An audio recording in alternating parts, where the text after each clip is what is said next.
네, 윤석열 검찰총장에 대한 법무부 감찰을 놓고 법무부 검찰 실랑이라고 해야 될까요? 줄다리기라고 해야 될까요? 공방이라고 해야 될까요? 아무튼 이야기가 뜨거워지고 있는데요. 자, 이 문제 어떻게 봐야 될지 이게 사상 처음으로 있는 감찰이다 보니까 여러 가지 정리를 해야 될 점이 좀 있을 것 같습니다.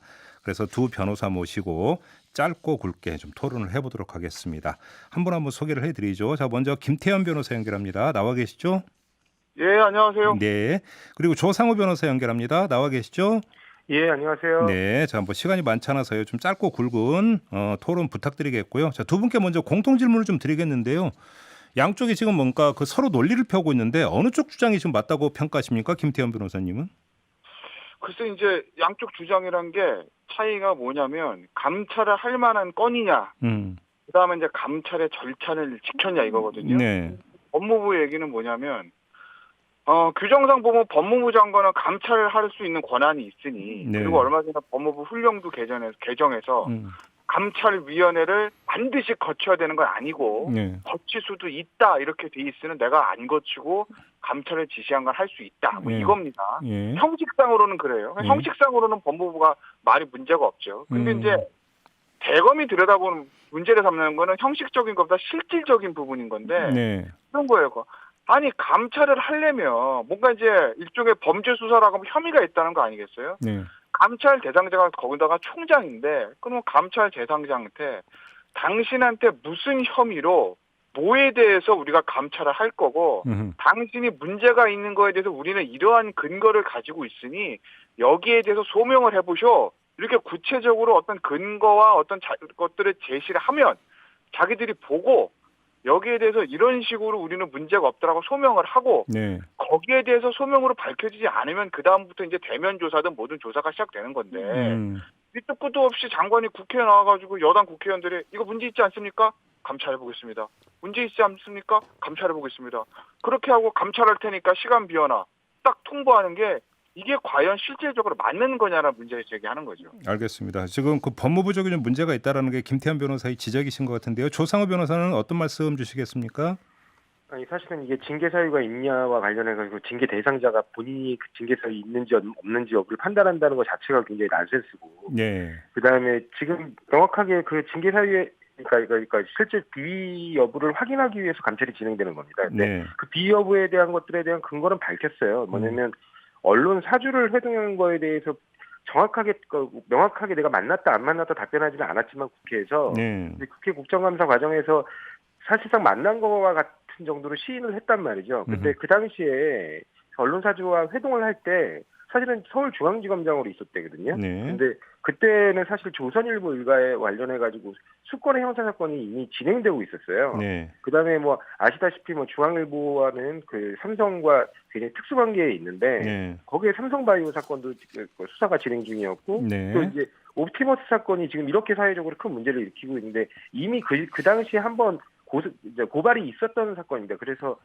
서울중앙지검이 수사를 했던 사건이거든요. 네. 근데 결국에는 아무 문제 없는 것으로 더구나 다른 그냥 일반인도 아니고 기관 고발이 이루어진 사건인데 아무 문제 없는 것으로 무혐의 처분했는데 그때 그 옵티머스를 변호했던 변호인이 그 국정농단 특검 때 같이 근무했던 그 특검보 출신입니다. 네. 그러니까 이게 모든 게 약간 이게 비정상적이고 좀 잘못된 부분들이 많으니 그 부분에 대해서 실제 사실관계를 확인해보고 혹시 그때 당시에 중앙지검장으로서 부적절한 처신을 했는지 여부를 확인하겠다는 겁니다.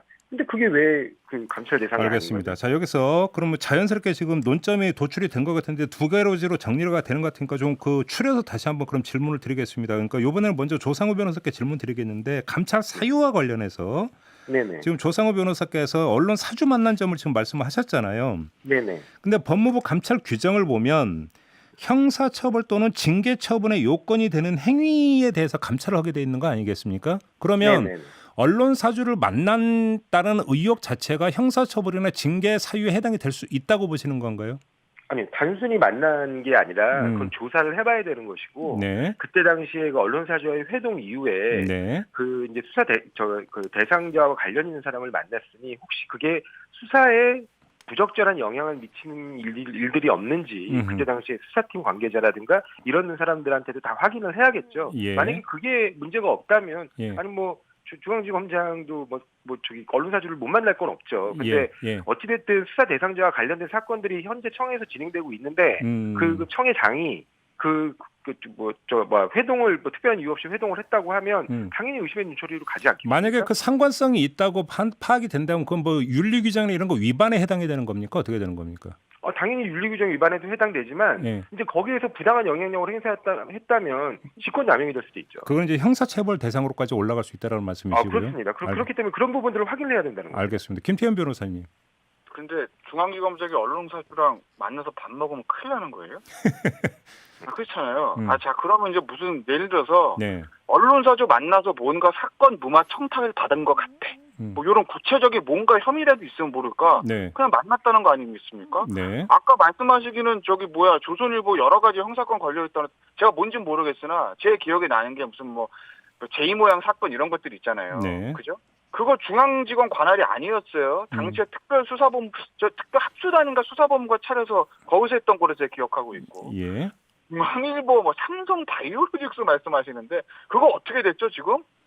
결국 기소한 거예요. 그죠? 수사팀에서는. 네. 당시에 중앙지검장, 윤석열 중앙지검장 밑에 이복현 부장이 열심히 하고 있었고, 중앙지검장 총장 간 다음에도 이복현 부장이 앞서서 수사를 진행했던 걸 굉장히 강도 높게 네. 영장도 쳤고 근데 법원에서 영장이 발부 안 되고 수사심의위원회에서 수사 중단 권고 나오고 결국 이제 불기소 기소까지 간 건데 네. 그거를 예를 들어서 중앙일보 홍 회장 만나가지고 저희 조카 이재용이 잘 부탁합니다. 알겠습니다. 이렇게 청탁받고 그렇게 처리했다고 보시는 건가요?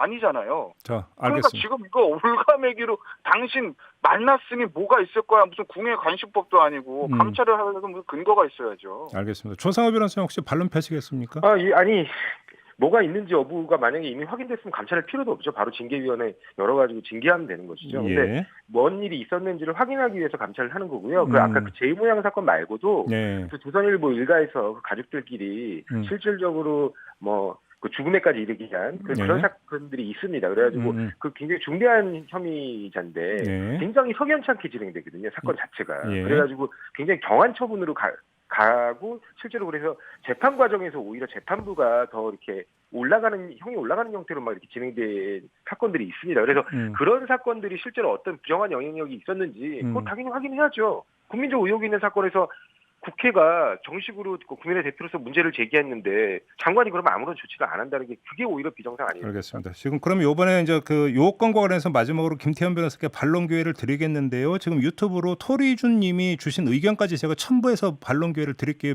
김태현 변호사님. 그렇게 문제가 없었다면 윤석열 총장이 그냥 왜 만나는지 당당하게 밝히면 되는 거 아니냐는 의견도 줬는데 여기까지 포함해서 좀 반론을 좀 펴주시죠. 아니 그러니까 당시에 윤석열 총장이 네. 국회에서 했던 답변이 당사자가 상대가 있는 문제이기 때문에 네. 제가 여기서 만나서 뭐랬는지 밝히는 건 적절하진 않지만 제 기억에 네. 부적절한 행위는 없었습니다. 이렇게 얘기를 했다는 거에 했습니다. 제가 그렇게 기억을 하고 있어요. 예.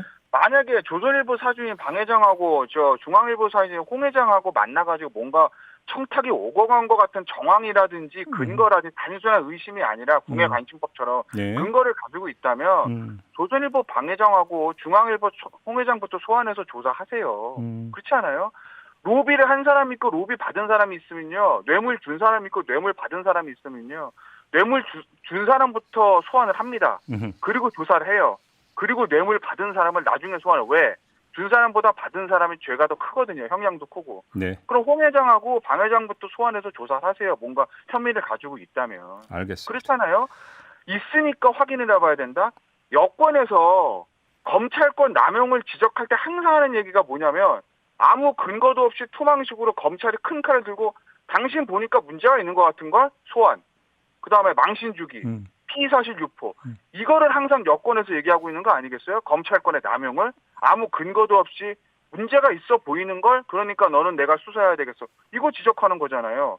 근데 지금 감찰권도 똑같은 거 아니에요? 알겠습니다. 자, 그 두 번째 논점으로 좀 넘어가겠는데요. 감찰 절차와 관련해서 또 역시 법무부 감찰 규정을 보니까 감찰 시에 충분한 준비 기간을 부여해야 한다. 3조 사항에 이런 규정이 있는데 앞서 김태현 변호사께서 이제 그 쭉 풀어서 말씀해 주신 게 있지 않습니까? 충분한 시간을 주고 먼저 서면으로 듣고 그때도 부족한 게 있으면 대면 조사를 해야 되는데 이런 절차를 모두 건너뛰었다는 게 바로 이 조항의 근거에 사실은 지적인가요? 김태현 변호사님? 저도 그렇죠. 그러니까 예를 들어 조금 더 아까 이제 제가 말씀드렸지만 조금 더 부연해서 설명을 드리면 예를 들어서 이제 아까 뭐 옵티머스 문제 말씀을 하셨는데 예. 시간 없으니까 제가 자세하게는 얘기를 안 하겠지만 당시에 옵티머스를 담당했던 형사 부장 있잖아요. 네. 그 사람이 지금 저 지방 어디 지청장 가 있습니다. 그러니까 지역은 얘기는 안 할게요. 네. 굉장히 괜찮은 지역에 지청장을 가 있는데 그 지청장의 당시의 수사 과정은 이러해서 문제가 없었다고 다 밝혔습니다.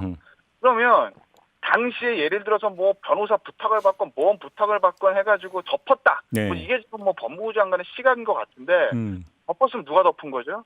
당시에 부장이 덮은 거예요. 그리고 중앙지검장 묵인한 거고 만약에 덮었다고 하면 그럼 누구부터 감찰해야 돼요? 당시에 수사팀에는 부장부터 감찰해야 됩니다. 지금 지청장 가 있는 사람. 네. 그리고 나서 그 사람이 사실은 이거 총장한테 중앙지검장 보고했는데 중앙지검장도 승인 덮으라고 했습니다. 그러면 당시에 중앙지검장은 지금 윤 총장까지 올라가야 되는 거예요. 네. 했습니까? 안 했죠. 안 했잖아요. 당시에 수사팀에는 실제로 그거를 덮었다고 하면 덮었던 결재한 사람은 건너뛰고 그냥 당시 중앙지검장으로 간 거예요. 이게 정상적인 감찰입니까? 알겠습니다. 말씀 다 하신 거죠, 김태현 변호사님? 네, 다 했습니다. 네, 조상우 변호사님 발론 펴주시죠. 뭐 아까 앞서 말까지 덧붙여서 말씀드리면 뭐 저기 방 회장이나 뭐 콩 회장부터 먼저 그러면 감찰해야 되는 거 아니냐 그렇게 말씀하셨는데 네.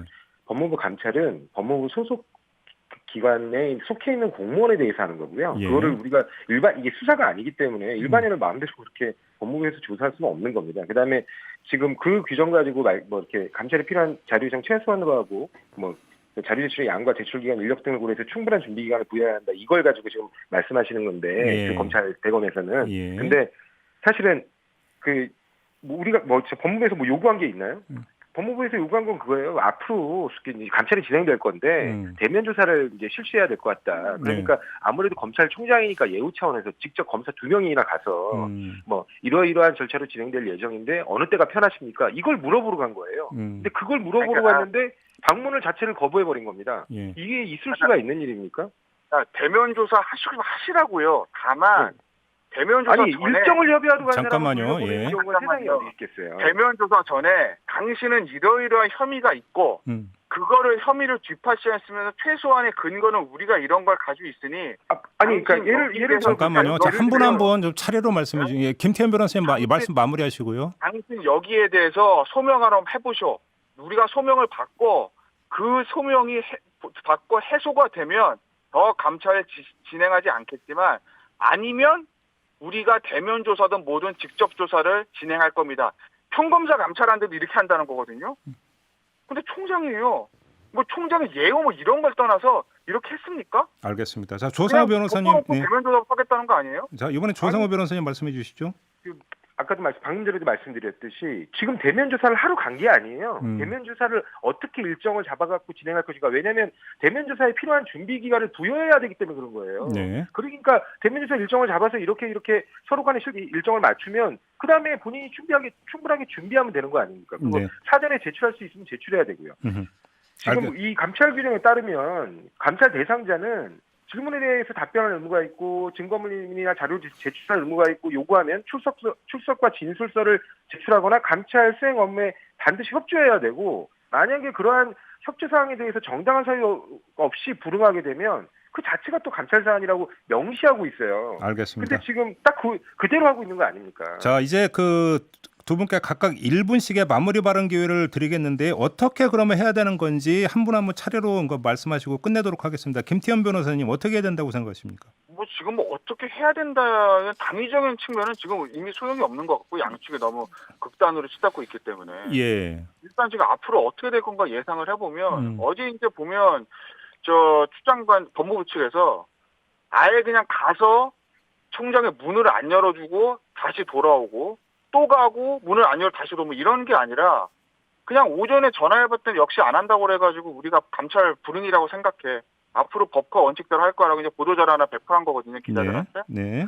그럼 아마 이제 법무부 측은 윤석열 총장의 감찰 불응이다. 뭐 이걸 근거를 가지고 무슨 뭐 아까 그 해임을 요구를 하든지 뭐 해임 건의하든지 이런 식으로 나가려고 하지 않겠어요? 결국 어차피 법무부의 목적은 법무부든 추미애 장관의 목적은 윤석열 총장을 찍어내기니까 그걸 근거로 아마 윤석열 해임 요구를 하든지 뭐 이렇게 얘기를 하겠죠. 그리고 아마 윤석열 총장은 버티겠죠. 왜?